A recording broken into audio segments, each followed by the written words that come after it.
Come in. Welcome. I'm E.G. Marshall. Welcome to our world of mystery and the macabre. The Romans called her Venus. The Greeks knew her as Aphrodite. To other ancient peoples, she was Ishtar, Isis, and Astarte. But whatever the name, she was always the same. The mysterious, passionate, voluptuous goddess of love. And sometimes of death. Our mystery drama, The Venus d'Ille, was especially adapted from the Prosper Mérimée classic for the Mystery Theater by Sam Dan and stars Norman Rose. It is sponsored in part by the Kellogg Company, makers of Kellogg's Special K cereal, and by new sugar-free Diet 7-Up. I'll be back shortly with Act One. When you feel like having a cold Budweiser, do you automatically reach for a glass? Well, sure, Bud's a great beer any way you drink it. But without a glass, you're really missing something. Now, take that wonderful Budweiser head of foam, for instance. Those bubbles, tiny though they are, still amount to something pretty special at the top of your glass. Taste appeal and eye appeal. Two results of exclusive beechwood aging and natural carbonation. It takes a lot longer to brew Budweiser that way, but brewing beer right does make a difference that you can taste. That's why, when you say Budweiser, you've really said it all. Anheuser-Busch, St. Louis.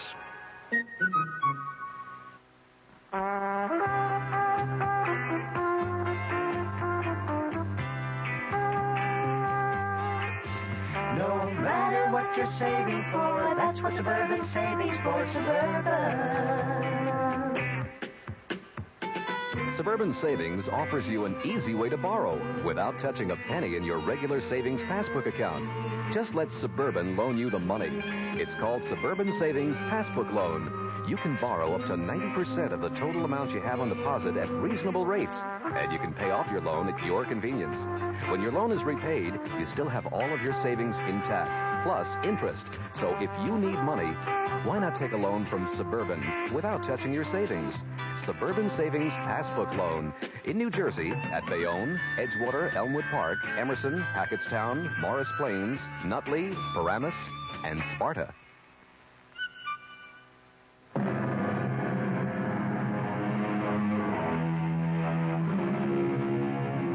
Place your bets, ladies and gentlemen. Thank you. And now, mesdames et messieurs, we play. And it is 13, rouge, 13, red. There, you see? It's always rouge when I bet noir. But how can you change horses in midstream? No, I have faith. 50,000 francs on the black. I'm sorry, Monsieur le Vicomte. About what? There can be no more credit. No credit? Call the manager. It was the manager himself who gave the order. Oh, I see. I'm sorry, monsieur. Save my place at the table.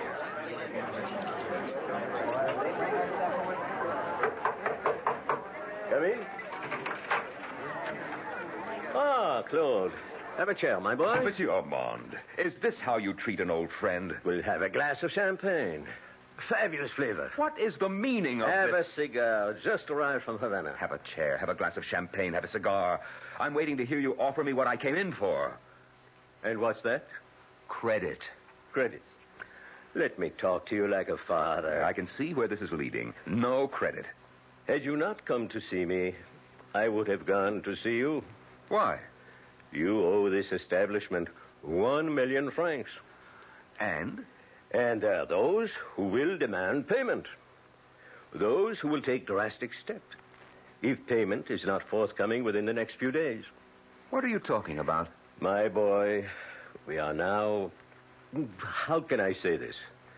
Well, we are now organized. Organized? We are owned by a syndicate, and all debts must be collected. They will be collected by people who are known as enforcers, I think. Will you extend me credit or not? Claude, please listen. The syndicate has been through my books. You are in danger. You expect me to be frightened by these hoodlums? Claude, give me some assurances that you can pay, or else please disappear for a while. I have a document that will not only encourage you to extend credit, but will also satisfy the vultures who seem to be running your establishment. The document? Mm-hmm. I have here a letter from Mademoiselle Eloise Calvert. The heiress? Yes, the heiress, the wealthiest young lady in France, in which she says, among other things, "My darling Claude, if you refuse to marry me, I don't think I care to live any longer." She says that? Now, I would assume that this should serve as a gilt-edged letter of credit, a document even stronger than the Bank of France. May I see the letter? If you insist. Fine. On the basis of this, your credit is unlimited. But make sure the engagement is announced within 3 or 4 days. Of course. And perhaps sooner.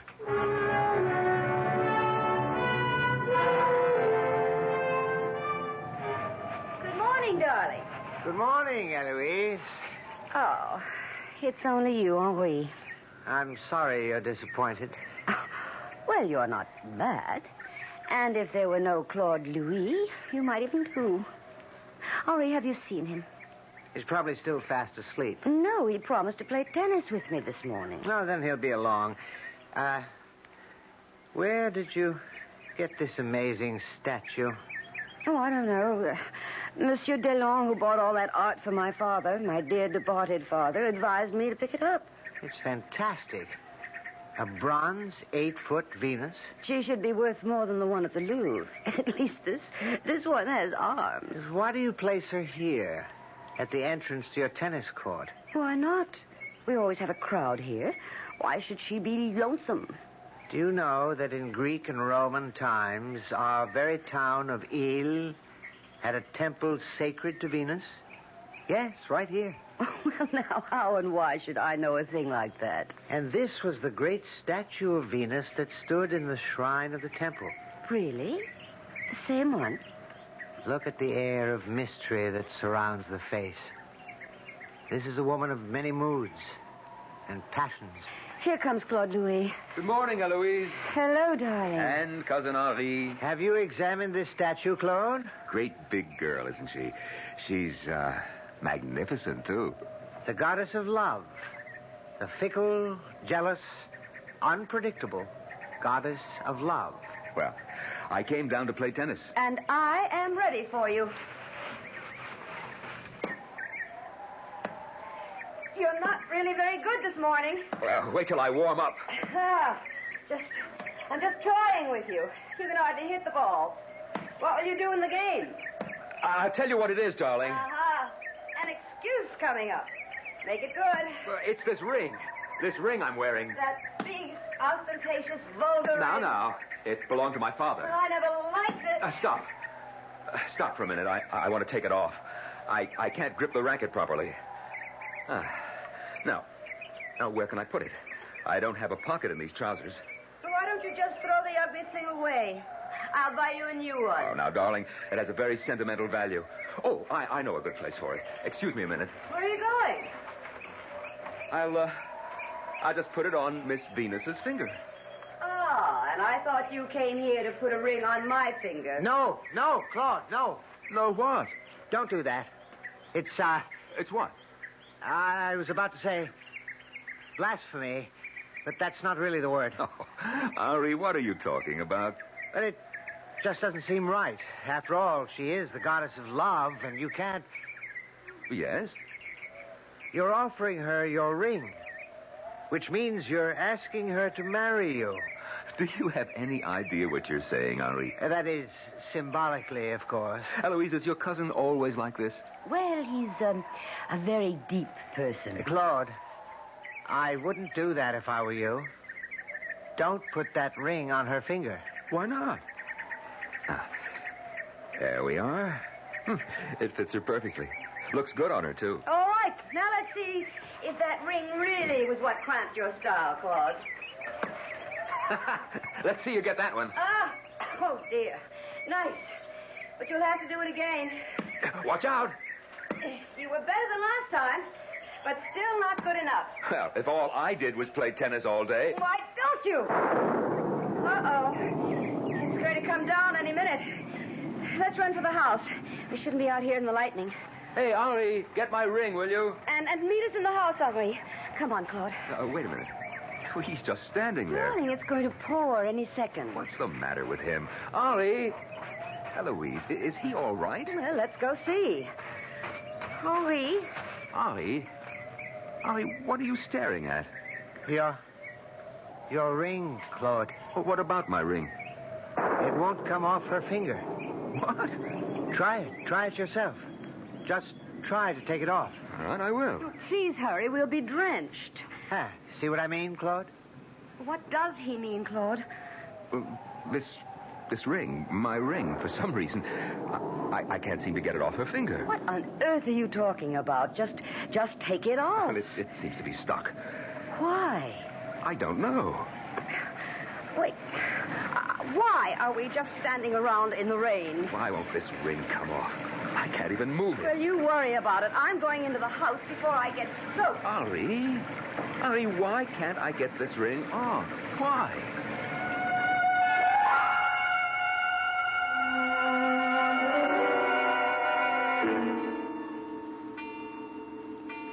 Dinner will be ready in a few minutes.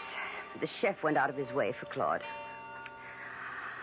Oh, Henri, why doesn't he ask me to marry him? Who? The chef? No, idiot, Claude. He will. After all, he's penniless. Oh, now that's not worthy of you. I'm sorry. Where is Claude? He's out on the tennis court. Now? It seems he still can't get his ring off that goddess's finger. I don't believe it. Do you want to go see? In this rain? No, thank you. Oh, Claude. Oh, darling, look at you. You're dripping wet. Well, I'm sorry. I'll go right upstairs and change. What were you doing outside? Well, I know it sounds silly, but I was trying to get my ring off her finger. And did you? No.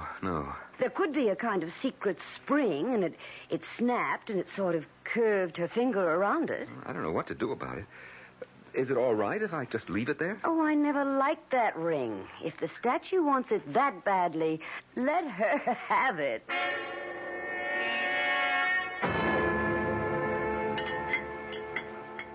Did you enjoy dinner, darling? Oh, it was delicious. Pierre outdid himself. How would you know? You scarcely touched your food. Eloise, if you must know, it's that silly statue. Can't we forget her finally, I hope? Henri, how do you account for it? You wouldn't believe a word I say. Oh, well, say it. In the old days, she was the center of an adoring, worshiping populace right here. Every day she was presented with gifts. And then suddenly, it stopped. The old religion had died. And for nearly 2,000 years, she's been neglected. Suddenly, once again, she is given a gift. You can imagine that this one is more precious to her than anything in her history. And so she refuses to give it up. Claude, darling, of course, Henry is crazy, but he's only my cousin by marriage, so it doesn't run in the family. Well, it's rather late. I think I'll turn in. Good night, all. Good night. Yes, good night. Of course, you received my letter. That's why I came. I love you, Claude. I love you, too. But I want you to ask me. Oh, yes. Yes, I will. Well, I'm waiting. Eloise, Claude, why are you so pale? I don't know. Are you ill? I feel very strange. How? As if I hear music. Music? But there's no... It's an unusual kind of music. I've never heard anything like it before. Claude, Claude, you belong to me. You have given me your ring. You belong to me. You belong to me forever.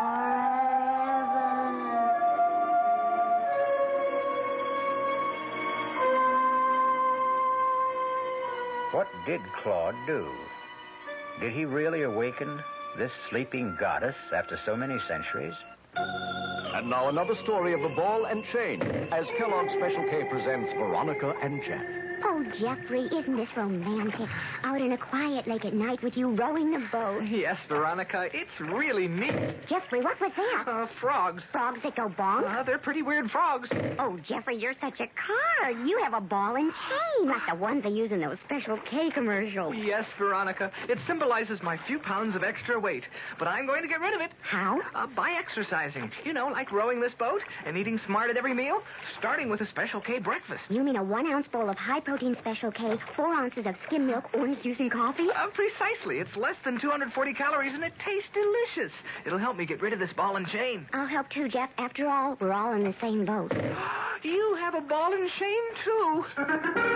Your happy ending could begin with the Special K breakfast from Kellogg's.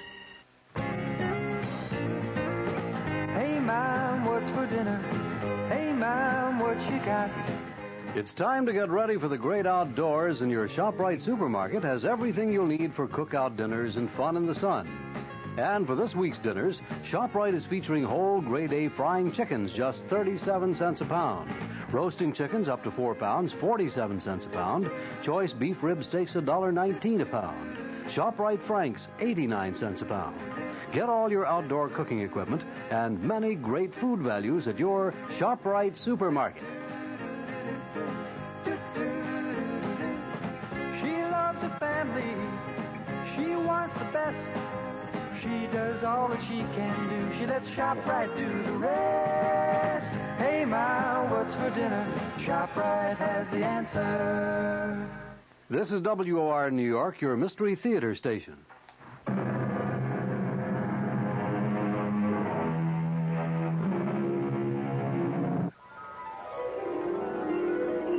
You belong to me, Claude Louis. You are mine. No other woman can ever have you. Claude? Claude? Yes? Darling, something's wrong. I have a feeling... I'm going to call the doctor. Oh, no. But you're ill. No, I'm not ill. Darling, please, get some rest. I'm sure you'll feel better in the morning. Yes, I'm sure of it. I'll just sit here for a few minutes and smoke a pipe. All right. Good night, Claude. Good night. My beloved Claude Louis. My beloved. Who is that? Who's there? Claude, you will come with me. You will live with the gods. You will live like a god. Leave this house. Leave this foolish mortal woman and come with me. No. Claude, I am the goddess of love. I am also the goddess of death. No. Let me alone.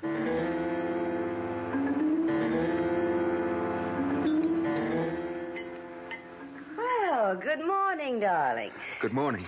I had to appear to prepare an especially delicious breakfast, so I do hope you're hungry. Mademoiselle Eloise. Monsieur Claude? What is it, René?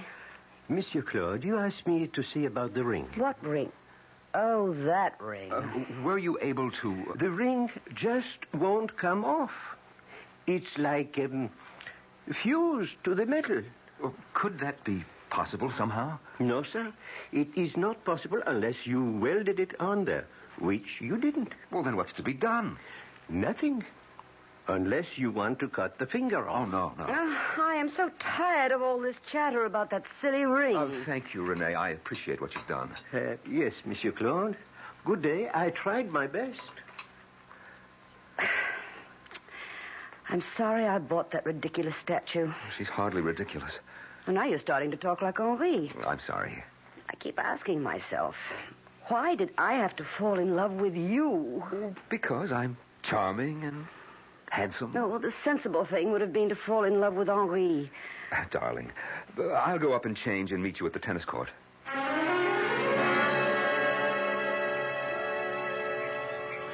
Listen, whoever you are, whatever you are, listen. I put that ring on your finger the way you place a hat on a rack or a coat on a hook. I wasn't thinking of... Well, I certainly didn't mean anything by it. So, if this is all a practical joke, fine. The joke's on me. But if you really are a goddess and you're taking this seriously, what would you want with me, anyhow? You are my beloved. I'm trying to explain. I must marry Eloise Calvert. I have no choice. I am your bride. I will share you with no mortal woman. I will see you dead first. I didn't know you were in the habit of talking to yourself. Oh, Henri, what are you doing here? Eloise sent me. Her lawyer has just arrived from Paris. He has papers for her to sign. Oh.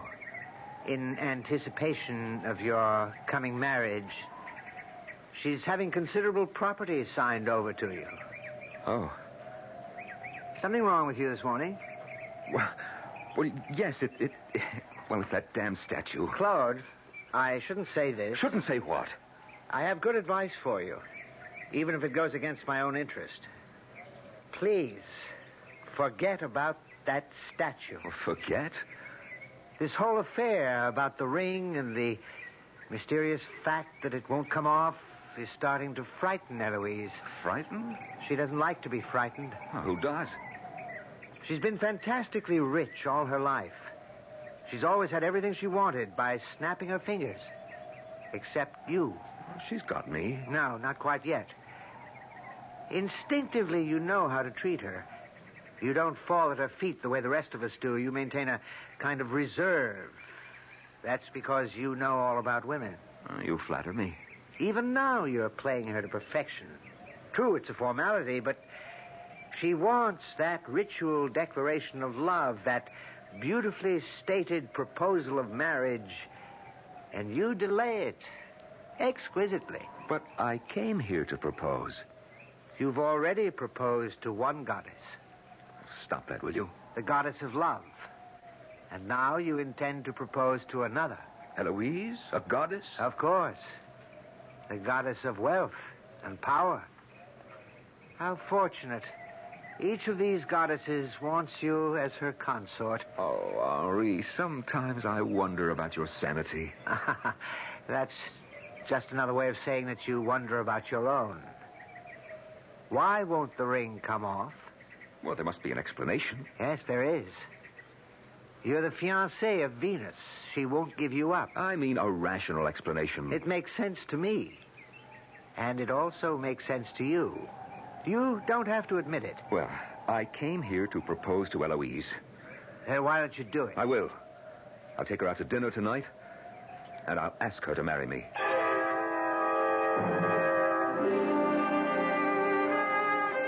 Oh, what a lovely place. A bit off the beaten track, darling. And the food. I wanted a perfect setting. For what? For the most important statement of my life.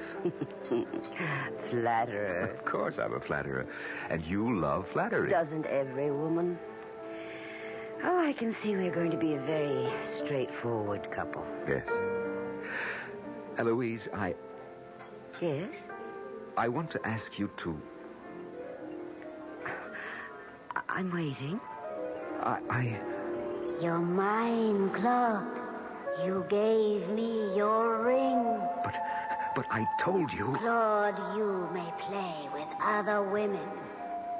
You may deceive other women, but no man in the history of the world has ever deceived me and lived. I am Venus. I am Aphrodite. I am Astarte. I am Isis. I am Ishtar. But I only... Hundreds, thousands, numberless races of men on this planet have worshipped me under numberless names. And now, I choose you. I choose you, Claude Louis. You belong to me. You are mine. You must leave this woman. Claude. I must be... Darling, something is wrong. No, I just feel very... Very what? See, you can't say. You don't know. But I know. Do you? I spoke to Dr. Legrand. He told me all about men like you. Men like me? Yes. It has to do with the fear of becoming a husband. But I have no fear of... Yes, you do. Oh, you do. Way down, deep down in the subconscious where you're unaware of it. You're giving up the old, wild freedom. And you're just not sure you want to... Oh, but I am... Well, I intend to be patient. I love you. Good evening, Claude. Oh, well, good evening, Monsieur Ormond. I was dining here with some associates, and I thought I would come over to pay my respects. Oh, yes.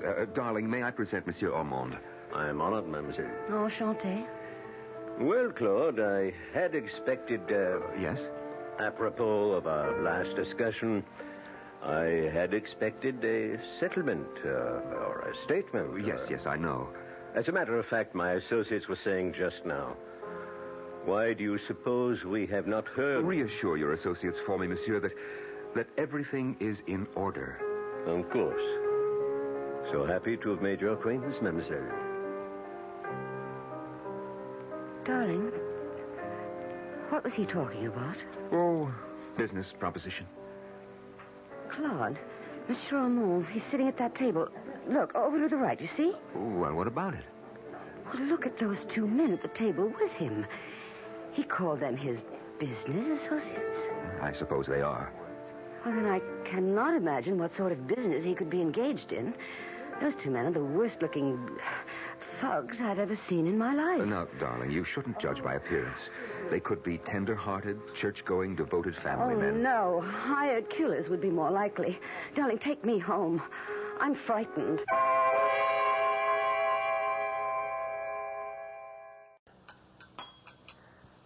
Good morning, Claude. Morning, Henri. You seem to have quite an appetite this morning. What do they say? The condemned man ate a hearty meal. What does that mean? I'm not sure. Have you seen Eloise? Oh, she's still asleep. Well, that's not like her. She's worried about you. Well, everything's all right. We can be married tomorrow if she wants. Oh? You've decided? Of course. And what about the other one? What other one? As if you don't know. I'm not sure I understand. The Venus, your own Venus deal. Oh, that. Let me tell you, I didn't sleep last night. Oh, I'm sorry. No, it was good for me. Henri, I did some thinking. And? And I called myself every stupid name I could remember. Why? If I keep this up, this groundless, mindless, idiotic fear or apprehension, if I keep imagining she talks to me, well, I can very well lose Eloise. Eloise is very much in love with you. Love. Love is an illusion. You fall in, you fall out. I can read women. This ring business is beginning to irritate her. Worse, it's starting to bore her. I've been warning you. What really happened? I needed a resting place for a ring. So I absently placed it on the finger of a statue. A lifeless metal statue. You follow me? You're telling the story. Due to some phenomenon that probably has a rational explanation, if we ever find it, the ring seems to adhere to the finger of the statue. Is that true? Obviously, the ring's still there. But that's all that happened. Who said anything else? You did. Me? You're the one who invested the statue with all kinds of magic and mysterious qualities. Well, I was merely stating some facts. Oh, yes, of course. But you have an ulterior motive. If you could get me upset, fire my imagination, perhaps, something might happen, and you could have Eloise for yourself. I'm not aware that I've tried to upset you. No, not consciously, perhaps. Well, in any event, it's all over. And I certainly will not jeopardize my chance of becoming a billionaire because of an overactive imagination. Do you understand me? Yes. But I wish you'd be honest with yourself. You said you absently placed the ring on her finger. Is that really true? Or did you do it as a joke? Or did you, as millions of men before you, actually fall in love with her? Oh, no, Ari. We're not having any more of that.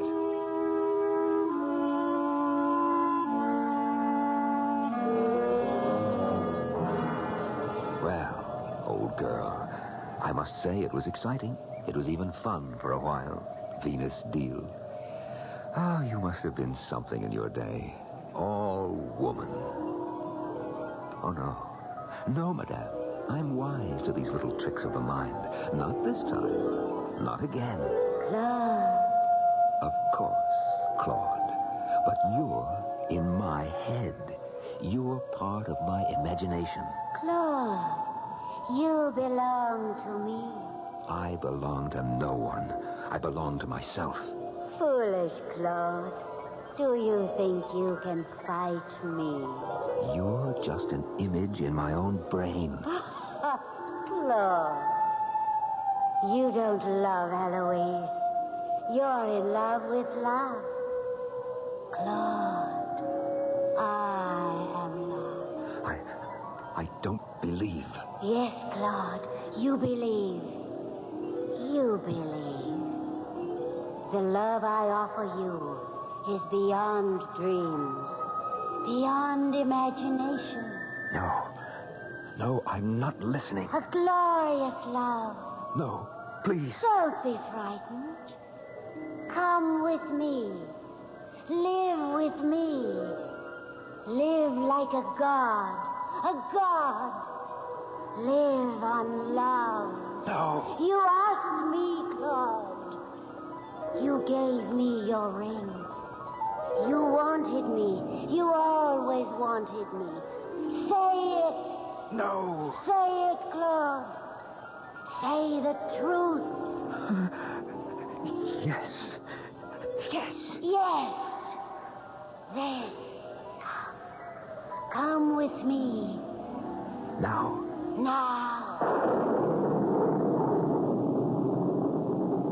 That's it. That's how it happened. I know how it happened. Claude. What are you doing standing out here and yelling like a maniac? It's another electrical storm. We'd better get inside. Oh, yes. Come, Claude. Now I know. What do you know? I know why the ring is stuck on her finger. Oh, do you? Is it so important after all? Oh, yes, it's important. Do you remember what Rene said? He said it looked as if the ring is fused to the metal. Well, look closely. Doesn't it appear that way? Well, what's the difference? He also said it was impossible unless you welded it on. And, of course, you didn't. No, I didn't. But someone else did. Who? Perhaps not a who, but a what. What did happen? We were playing tennis. I took the ring off, placed it on her finger. Well, we already know all that. Tell us the rest of it. You know the rest of it, too. Claude. Of course you do. We kept playing tennis, and then suddenly there was a peal of thunder, a flash of lightning. Well, don't you see? No. The lightning. It must have struck the statue in such a way as to have fused the ring to her finger. Well, that's impossible. No, it's not impossible. It could have happened. Well, then it answers the question and finally settles the problem. It's the only way we can account for it. Unless? No, Henri, no more of these unlesses. So now, can we forget about it? Absolutely, my darling. Eloise, marry me. What? I said marry me. But I was expecting... You were expecting a romantic speech, poetry, sweet music, sparkling wine. Yes. Shall I try again? Oh, no. No, I accept. I accept. May I be the first to offer congratulations? Of course, Henri. You fought a good fight. But the better man won. Eloise, my darling, may I ask for a wedding present now? Oh, anything. Good. Could you get rid of this statue? My rival? Well? Of course. We'll donate her to a museum. No, I mean get rid of her. How? Have her destroyed, melted down. Oh? But Claude, she's priceless. Well, I'll have it taken care of tomorrow. Well, can it be done today? Well, yes. Renee will be back in the morning, and... Oh, well, I suppose it'll be all right. He'll take care of her. First thing. Ladies and gentlemen, your attention, please. Toast to the happy couple. Congratulations. Long life. Thank you all. Claude and I are so happy. Please, everybody, eat, drink, dance. Help us enjoy this glorious occasion. You look beautiful, my dear. Oh, I always dreamed of a night like this. Are you happy? Oh, yes. Completely? Yes. It's odd, you look so thoughtful. Do I? Very. I'm only thinking of us. Only of us? My darling, in this whole wide world, there are only the two of us. But, Claude, is something the matter? You're frowning. I wasn't aware. You're not ill? No, of course not. You don't look very comfortable. Well, perhaps it's a bit close in here. I may just need a breath of fresh air. Oh, I'll go with you. No, dear. We both can't leave our guests. I'll just step outside for a moment. It'll do me good.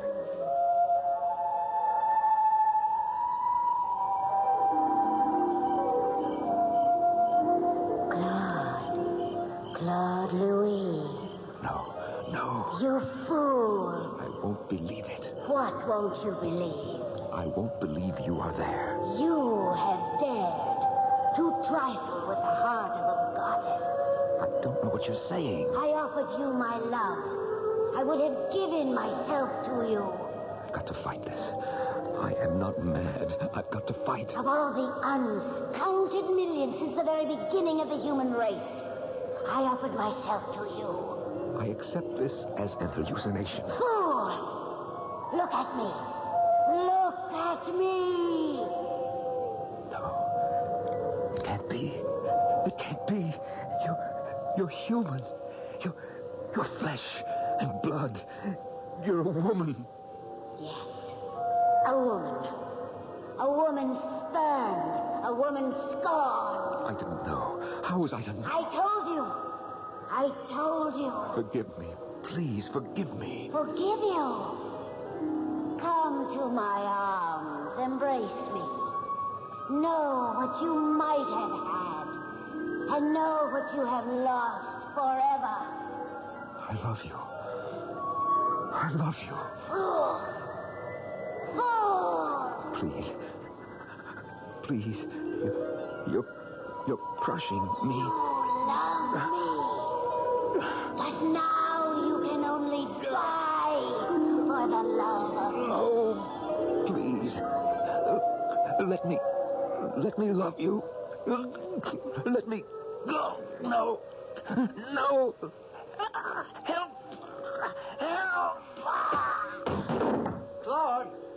Claude, where are you? Eloise is worried about... Claude? Oh, no. Don't come close, Eloise. Don't look, Eloise, don't. The statue, it fell on him. Yes. He's dead. The statue just crushed him.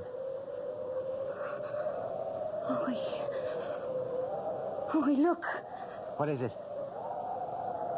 Look at the ring. That ring. I don't see the ring. Look. Where? On Claude's finger. Oh. The ring is back on Claude's finger.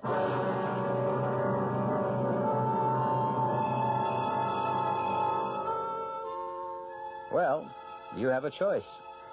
You can believe that the goddess Venus fell in love with Claude, became angry when he jilted her, and killed him. Or you can believe that he went out for a walk, and the rain had softened the statue's foundation, and it just fell on him. There were also the enforcers. All the ingredients are there for a provocative stew. Use which you like, and stir to your taste. I'll be back shortly.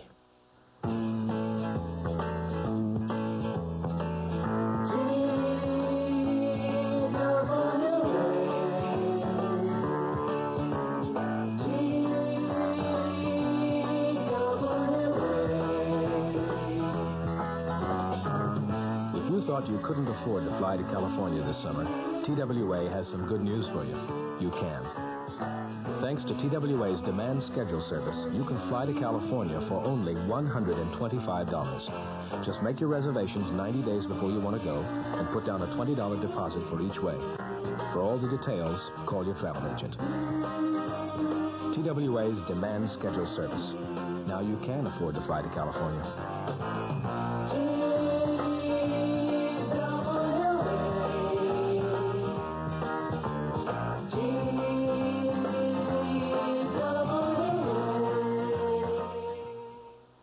Our cast included Norman Rose, Joan Lovejoy, Evie Juster, Dan Ocko, and Robert Dryden. The entire production was under the direction of Hyman Brown. Radio Mystery Theater was sponsored in part by Anheuser-Busch Incorporated, brewers of Budweiser. This is E.G. Marshall inviting you to return to our Mystery Theater for another adventure in the macabre. Until next time, pleasant dreams.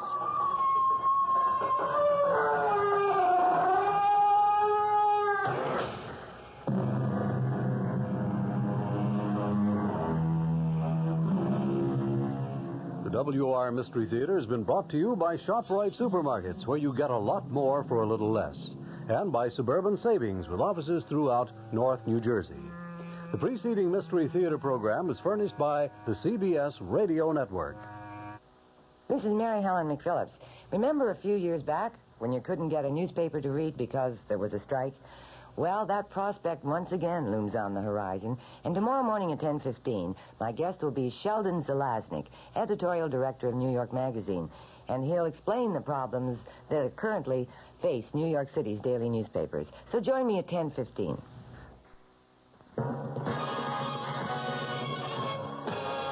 I'm Fulton Lewis in the Mutual Broadcasting System studios in Washington, D.C. Now, my commentary.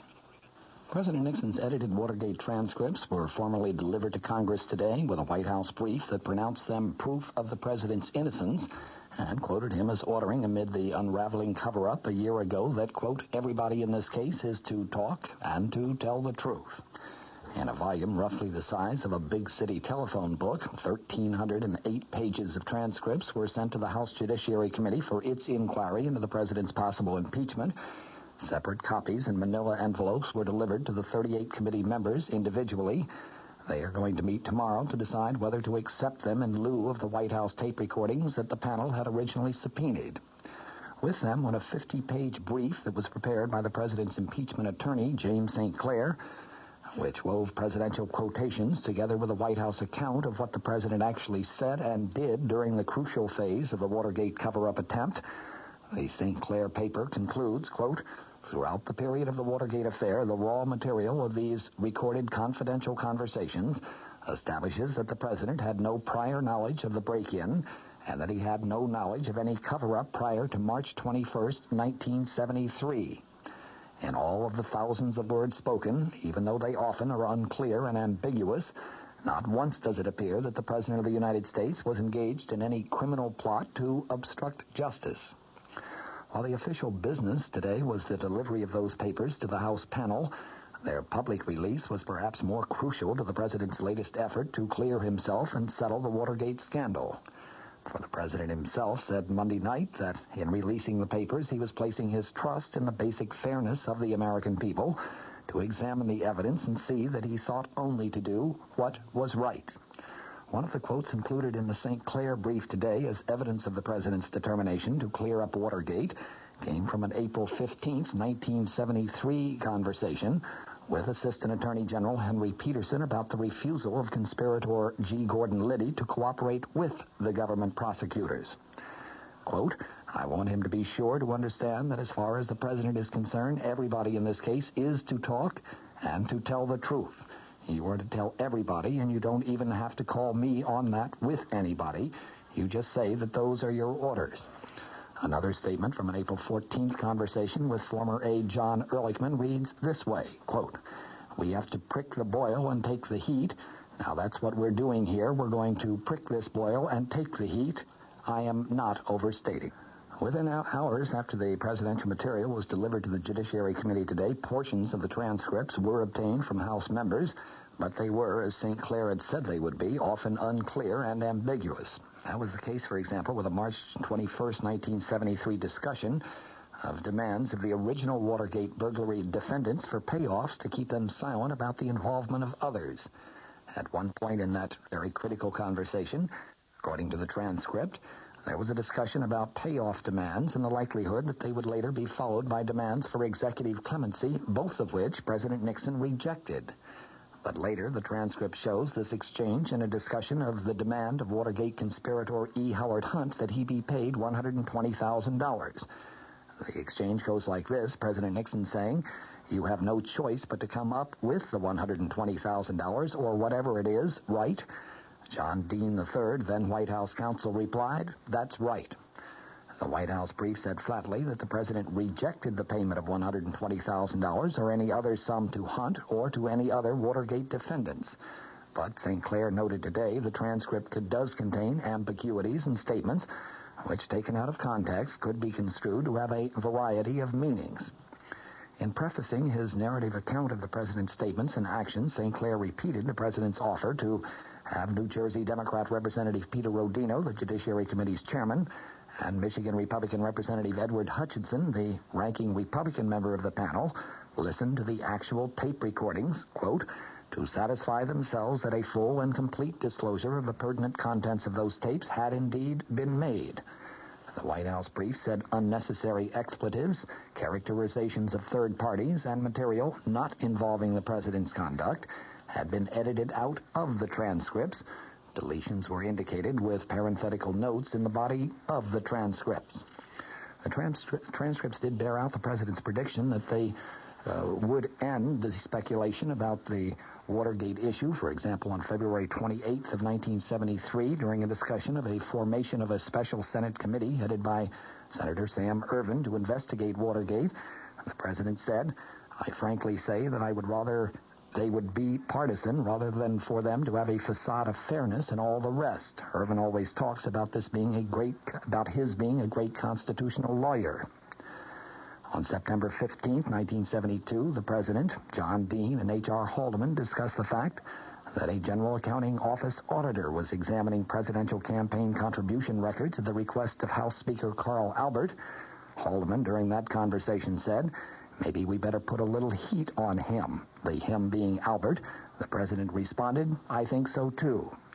Haldeman then said, what we ought to do is to call the speaker and say, I regret that you caused us to do this to you. And the president responded, why don't you see if Harlow, he was referring to presidential aide Bryce Harlow, why don't you see if Harlow will tell him that? But the initial incomplete transcripts that became available on Capitol Hill proved, as the presidential lawyer St. Clair had predicted, very inconclusive on the primary issues of precisely when the president learned of various aspects of the Watergate scandal. The White House brief, constructed generally along chronological lines, notes that no one, not even Dean as the president's chief accuser, has alleged that the president had advance knowledge of the wiretapping burglary at the Democratic Party headquarters on June 17th of 1972. It quotes the transcript of a Nixon conversation with Dean. This one was held on February 28, 1973, in which the president said, quote, of course, I am not dumb, and I will never forget When I heard about this forced entry and bugging, I thought, what is this? What is the matter with these people? Are they crazy? I thought they were nuts.